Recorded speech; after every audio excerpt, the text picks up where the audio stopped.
Muito bom dia a todos os irmãos. É para nós também um privilégio imenso podermos partilhar convosco este momento de comemoração do vosso 52º aniversário. E como já perceberam também é sempre um privilégio enorme estar com o Daniel, estar com a Raquel. Quando a Raquel disse há pouco que éramos amigos há 50 anos, isso deu-me um frio na espinha há tanto tempo. Como eu estou velho, 50 anos, mas é efetivamente 50 anos e a Igreja fez lá no Faial 50 anos no passado mês de setembro. Foi a primeira Igreja Batista organizada nos Açores. A seguir foi a Praia da Vitória, mais tarde Angra do Heroísmo e Ponta Delgada. Eu não tenho a certeza se Ponta Delgada foi primeiro que Angra ou foi depois, mas a sequência é mais ou menos essa. Muito bem, irmãos, vamos partilhar a palavra do Senhor. Há uns anos atrás eu fui convidado para um culto de aniversário, para pegar um culto de aniversário de uma igreja aqui bem perto. E eu estava a olhar para o relógio, são 12:10. Eu não sei quanto tempo tenho, mas há pouco, nessa altura, nesse aniversário que eu fui convidado, eu estava sentado com o pastor à frente e quando ele me passou a palavra, eu assim muito rapidamente perguntei quanto tempo tenho, pastor? E diz ele, ao meio-dia nós vamos embora, mas tu fica à vontade, usa o tempo que quiseres. Não sei se aqui é exatamente a mesma coisa. O tema que a Igreja escolheu é, para mim, um tema de referência e acho que para todos os crentes sempre é um tema de referência. 1 Samuel 7, capítulo 12, que diz, já foi lido hoje, vamos lê-lo rapidamente. Então tomou Samuel uma pedra e a pôs em Mispá e Seme e chamou o seu nome Ebenezer e disse, e esta é a parte que todos nós bem conhecemos, até aqui nos ajudou o Senhor. Este momento de Samuel marca um momento de gratidão e de reconhecimento da fidelidade de Deus. Após uma grande vitória dos israelitas sobre os filisteus, o profeta Samuel ergue este memorial, ergue este altar, chama-lhe Ebenezer e declara: até aqui nos ajudou o Senhor. Talvez para mim a parte mais importante desta expressão de Samuel não seja exatamente o facto de até aqui. E nós sabemos que numa linguagem popular, quando nós dizemos até aqui, é mais ou menos do estilo desta já nos safamos, não é? Mas Samuel está a chamar a atenção para aquilo que vem depois, aquilo que faltava ainda ao povo conquistar, o caminho que faltava ainda andar, que afinal não é mais nem menos do que o caminho que nós continuamos a trilhar todos os dias. Todos os dias nós podemos dizer, com fé, com convicção, com gratidão, até aqui nos ajudou o Senhor. Mas também este memorial nos aponta para aquilo que temos à frente, para o caminho que temos para fazer, para as guerras que ainda temos de lutar, para aquilo que serão os desafios de Deus para a nossa caminhada. A Igreja celebra e comemora hoje 52 anos. 52 anos da fidelidade e da convocação de Deus para que neste sítio o povo de Deus fosse testemunho. Neste sítio e não só. Estava a ouvir o Daniel falar sobre as incursões missionárias do pastor Mário e com alguma nostalgia porque eu já fui pastor da igreja de Évora, aliás, foi a primeira igreja onde fui pastor, já fui pastor da igreja de Moura e já fui pastor da igreja de Elvas. Ou seja, eu tive a oportunidade, pela graça de Deus, de varrer aquilo que na altura se chamava o Alentejo Meridional. Como sabem, o Alentejo é uma parte enorme de Portugal, pouco habitada, com localidades muito distantes umas das outras. Quando nós fazemos uma pergunta a um alentejano e perguntamos onde é que fica isto, ele diz, é já ali. E quando nós chegamos ali, já percorremos no mínimo 15 quilómetros. Portanto, não é como nós estamos habituados aqui no centro ou no norte. E é por isso que Samuel toma esta pedra e a pôs em Mispá e Sem e chamou-lhe Ebenezer. A celebração de hoje, dos 52 anos da Igreja, não é apenas existência, mas é fidelidade contínua de Deus. A existência é um facto histórico, é uma realidade que não podemos negar, mas por trás dessa realidade nós temos a prova da fidelidade de Deus. Em Lamentações, capítulo 3, versos 22 e 23, diz-nos: a misericórdia do Senhor é, ou são, mais corretamente, depende das versões, a causa de não sermos consumidos. Porque as suas misericórdias não têm fim. Elas renovam-se cada manhã. E termina dizendo, grande é a fidelidade do Senhor. De facto, o que nós vivemos como crentes é esta grande fidelidade do Senhor. Nós falhamos, nós erramos, nós estabelecemos metas, objetivos, propósitos que não atingimos. Muitas vezes nem iniciamos o processo para os conquistar, mas quando olhamos para Deus, verificamos que da parte de Deus nada falhou. Não precisam que eu vos lembre aqui aquele belo poema das pegadas de Jesus. Creio que muitos de nós aqui conhecem. E esta é a realidade da fidelidade de Deus. Quando nós pensamos que Deus não está, quando nós pensamos que Deus nos abandonou, quando nós pensamos que Deus não está a dar atenção ao nosso projeto, quando nós pensamos que Deus não está a ouvir as nossas orações, Deus diz-nos esse percurso, onde não tem as marcas dos 4 pés, foi os momentos em que eu te tomei no colo e te levei.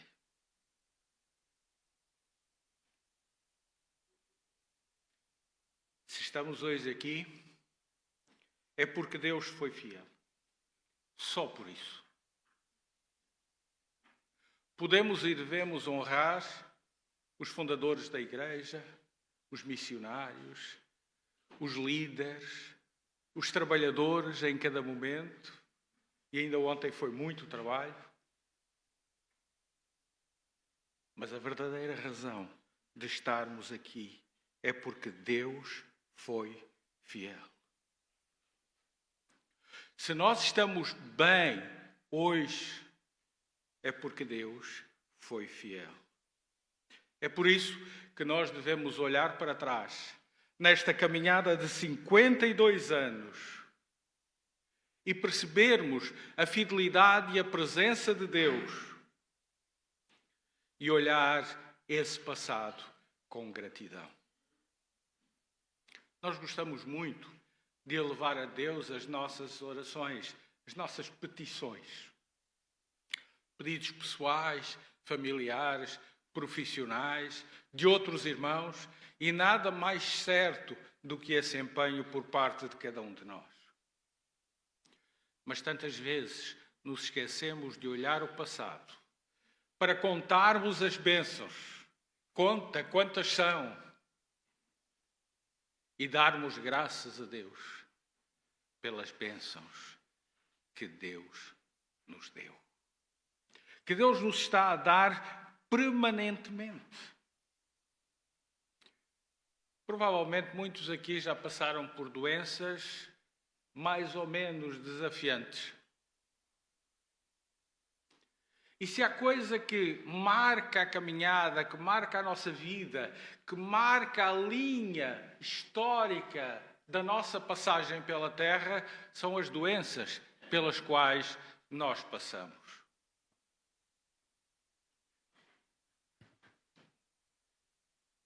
Mas quando nós olhamos para esses momentos, nós percebemos que Deus lá está. Passei por um câncer há 2 anos. Há 4 ou 5 anos atrás, já não sei exatamente, fui hospitalizado com uma febre que tinha hora marcada. Todos os dias, às 4 da tarde e às 4 da manhã, a febre subia. E subia para níveis bastante altos. Ninguém sabia o que eu tinha. Nem os próprios médicos. Fiz exames de 1001 coisas, até que a febre decidiu desaparecer. Talvez alguns irmãos aqui até gostassem de ter essa febre, porque no final eu tinha perdido aí uns 20 quilos. Fiquei bem elegante. Mas não vos desejo isso. Numa outra altura foi hospitalizado, também com uma indisposição. Começaram a fazer análises, e às tantas chega uma médica ao pé de mim, já de madrugada, e diz: olha, nós não temos certeza, mas se as nossas desconfianças se comprovarem, você pode ter entre 24 e 48 horas de vida. Mais tarde soube que referia-se a uma tal de leucemia, não sei das quantas. Estava enganada. Ou então, Deus estava lá. Mas isto só para vos dar uma pequena pincelada de como a nossa vida vai sendo marcada. E nós olhamos para trás e dizemos: graças a Deus. O Senhor estava conosco. Ebenezer. Até aqui Ele nos ajudou. Quando nós abrimos lá no livro de Josué, capítulo 6 e verso 7, nós lemos: para que isto seja por sinal entre vós. E quando vossos filhos no futuro perguntarem dizendo: que vos significam estas pedras? Então lhes direis que as águas do Jordão foram cortadas diante da arca do concerto do Senhor. Passando ela pelo Jordão, foram as águas do Jordão cortadas. Estas pedras serão para sempre por memorial dos filhos de Israel. Sabem, irmãos, às vezes faltam-nos essas pedras na nossa caminhada. Nós encontramos isto muitas vezes na Bíblia, particularmente no Velho Testamento e particularmente naquela travessia do Egito à conquista definitiva da Terra Prometida. E porquê? Porque nós precisamos de ter referências na nossa vida. Muitas vezes nós celebramos a ceia do Senhor, por norma no primeiro domingo de cada mês, e dizemos que ela é o memorial. Mas às vezes, perdoem-me a sinceridade, estamos mais preocupados se a ceia é servida com vinho do Porto ou com sumo de uva do que propriamente com o memorial, que deve trazer à nossa mente, ao nosso coração, ao nosso mais íntimo, aquilo que foi a experiência de Cristo e o significado dessa experiência nas nossas vidas.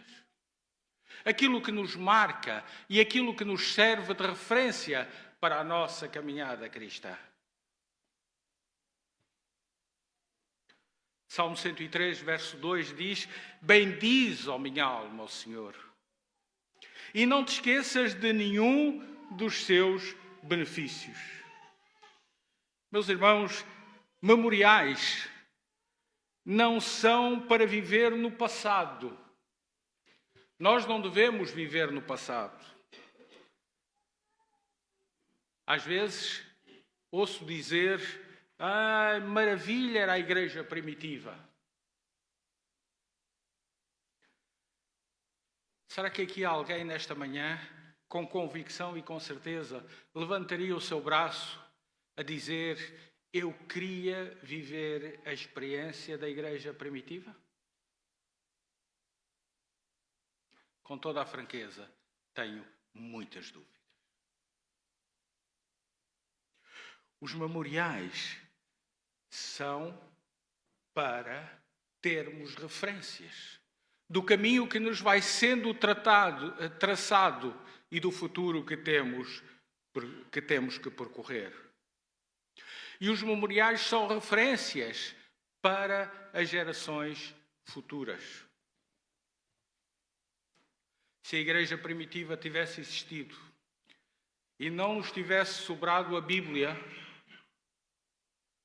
se a igreja primitiva tivesse existido e os pontos históricos dos avivamentos na Europa, dos movimentos missionários e tantos outros não tivessem acontecido, certamente nós hoje não estaríamos aqui.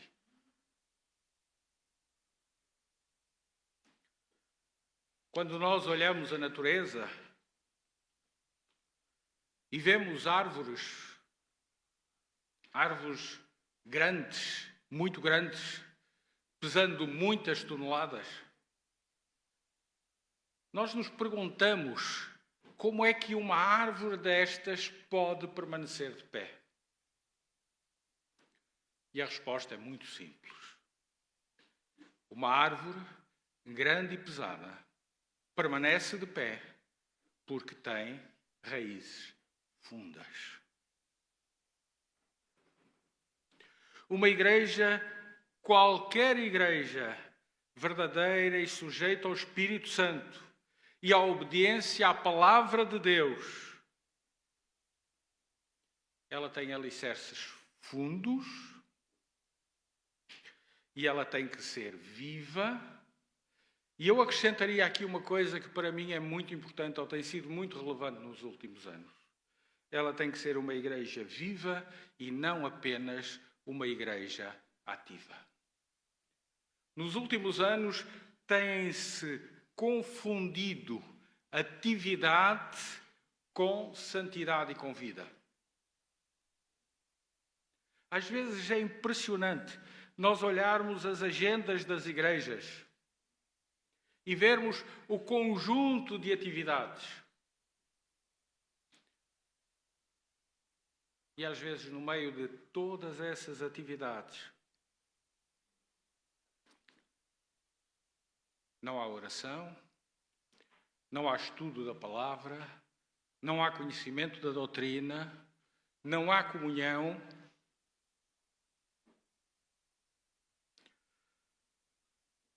Nos últimos anos e nas últimas décadas, trouxeram-nos igrejas muito ativas, detentoras de muitas atividades, mas não são igrejas vivas. Quando olho para Apocalipse capítulo 2, versos 2 a 4, e Jesus dizendo à igreja: conheço as tuas obras, conheço o teu trabalho, conheço a tua paciência. Tudo coisas boas. Porém, tenho contra ti que deixaste o teu primeiro amor. Eu, a Raquel e muitos de vós certamente lembram-se da realidade da igreja há 50 anos atrás.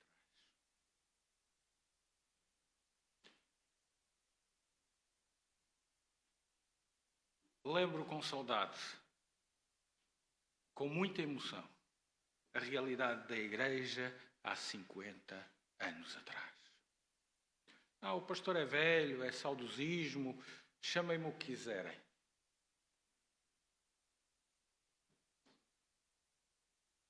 A verdade é que falta alguma coisa. A igreja de hoje tem falta de alguma coisa.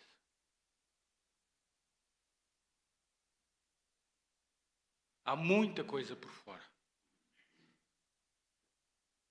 E há pouca coisa por dentro. Atos capítulo 2 e verso 42 dá-nos o testemunho dos irmãos da igreja primitiva de que falávamos há pouco. E diz: e perseveravam na doutrina dos apóstolos. Por favor, fixem. Atos 2:42. Perseveravam na doutrina dos apóstolos. Perseveravam na comunhão e no partir do pão e nas orações. Estas 4 coisas descrevem a qualidade de uma igreja viva. Se o louvor é bom, e vocês têm aqui um excelente louvor, aliás, dirigido por um professor de música, não podia ser diferente, é ótimo. Nós gostamos, nos emocionamos, vivemos como ontem à noite a experiência e a realidade. Mas não é isso que faz a igreja seguir em frente. O que faz a igreja seguir em frente é a igreja de joelhos. É a igreja de mãos dadas. É a igreja vivendo e partilhando aquilo que é a experiência de uns e de outros. Zacarias 4:6. Não por força, nem por violência, mas pelo meu Espírito, diz o Senhor dos Exércitos. Estamos aqui que eu conheço 4 pastores. Deixem-me dizer-vos isto do fundo do coração. Nos últimos anos, tenho conhecido, e quando eu digo dos últimos anos, estamos a falar em 20, 30 anos para cá. Tenho conhecido colegas. Não se esqueçam que eu já tenho 38 anos de pastor, feitos em setembro. Uma longa caminhada. Que tentam impor a sua visão à igreja, que tentam impor a sua vontade, que tentam impor o seu querer, que tentam impor as suas interpretações bíblicas. Podia-vos dar muitos exemplos aqui relativamente a isto. E muitas vezes até impor aquilo que poderíamos descrever como a sua visão da religião.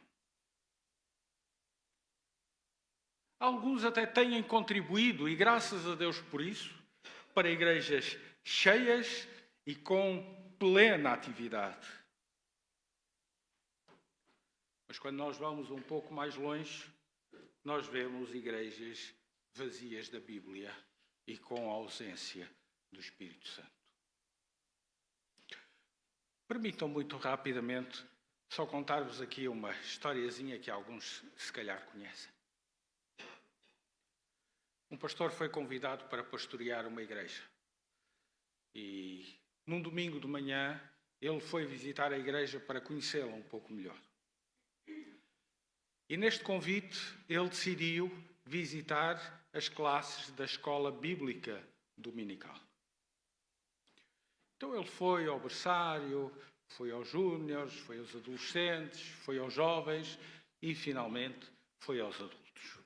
Quando chegou aos júniores, ele perguntou: olha, vocês sabem quem é que derrubou as muralhas de Jericó? Os miúdos ficaram muito aflitos. Eu não fui. O pastor ficou muito admirado com aquilo e no final do culto foi falar com o pastor da igreja, o pastor interino, que estava ali à espera que a igreja recebesse finalmente o pastor definitivo, e contou-lhe a história. E o pastor disse: olha, pastor, eu não sei. Agora, uma coisa eu sei. Eles são muito verdadeiros, são muito sinceros, são crianças muito boas. Se eles dizem que não foram eles, é porque não foram.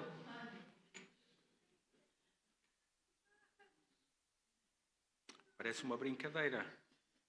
É uma brincadeira. Mas é uma brincadeira que nos leva a refletir na ausência que nós muitas vezes damos ao que é mais importante. Nós dependemos do Espírito Santo. E é bom que tenhamos essa consciência. Nós, individualmente, dependemos do Espírito Santo. As nossas famílias dependem do Espírito Santo. E a Igreja depende do Espírito Santo. Nós somos a habitação do Espírito. Nós somos a presença na terra de Deus em cada momento. O Espírito Santo vive em nós, convence-nos do erro, convence-nos do pecado. Ele cela em nós a salvação. Ele é o outro Consolador. Ele é aquele que nos desperta. Ele é aquele que nos anima. Ele é aquele que nos faz compreender a palavra de Deus. É por isso que nós lemos a Bíblia uma vez e quando lemos a segunda vez encontramos outras coisas. E quando lemos a 49ª vez, passando pelos mesmos textos, nós temos novas verdades e novos ensinamentos. Temos de ser uma igreja de oração.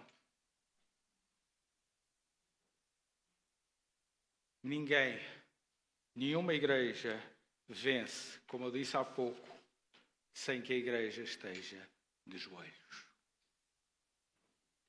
E não podemos esquecer, como acabámos de ler, o primeiro amor. Lembro-me quando me converti, e estamos nos aproximando do final, o pastor Sousa, pai do pastor da Terceira Igreja Batista de Lisboa, nesta altura, o Joé, foi fazer uma campanha de evangelização, ainda não havia igreja no Faial.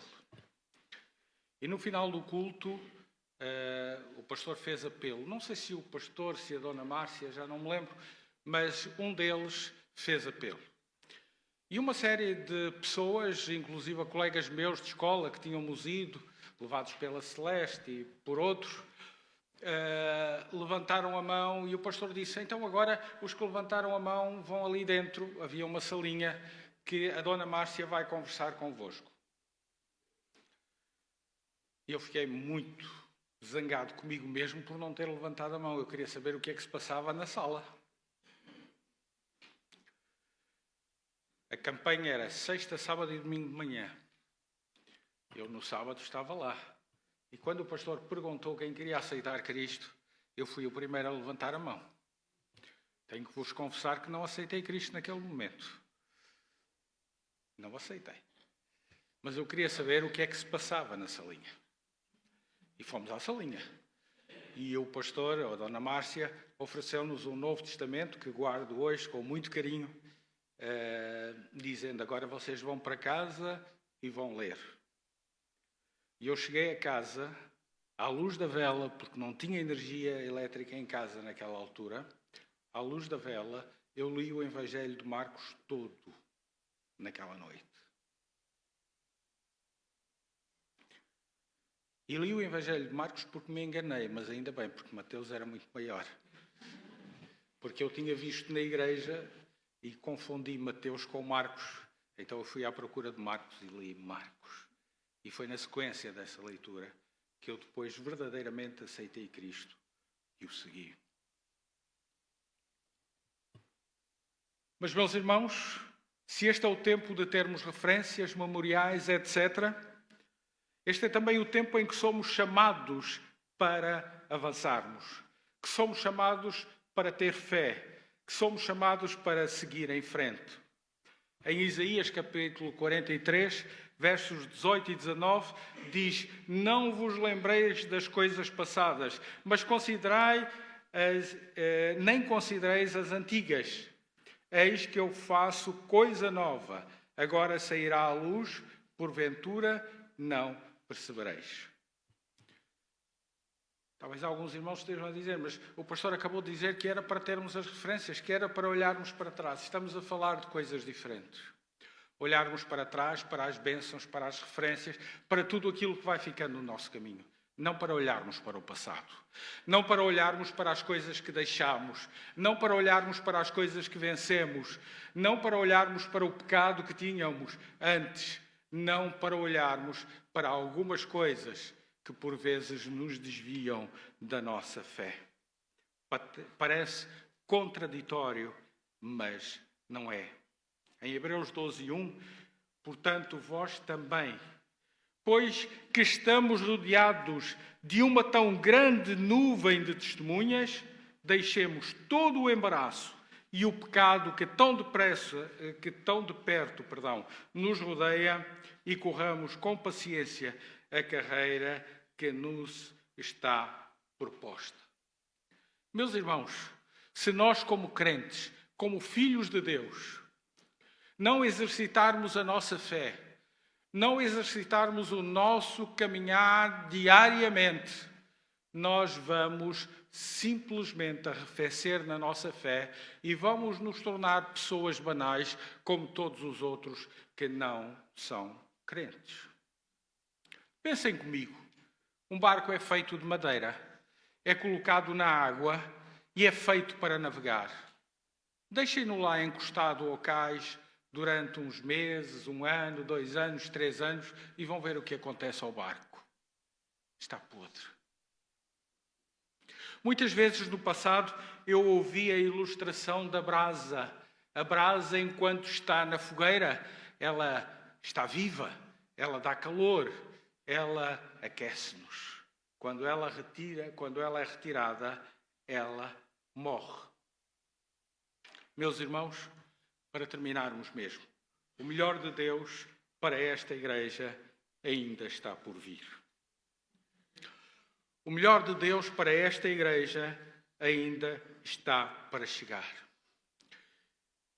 Que as palavras de Jesus em Mateus capítulo 18, versos 19 e 20, não se apaguem das nossas mentes. Portanto, ide, ensinai, batizai,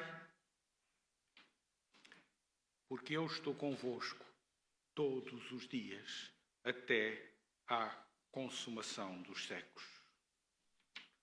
Ou então Atos 1:8, mas recebereis a virtude do Espírito Santo, que há de vir sobre vós, e ser-me-eis testemunhas. Ou então Josué 24:15, porém, eu e a minha casa serviremos ao Senhor. Convite que a Igreja recebe hoje é este. 52 anos de Ebenezer, de pedras, de referências, de coisas boas, as quais não nos devemos esquecer. Mas é um tempo para reavivarmos a chamada de Deus para o futuro. Que Deus abençoe cada um de nós e que Deus continue a derramar abundantemente o seu amor, a sua palavra e o seu poder nesta igreja, através de cada um dos seus membros. Amém.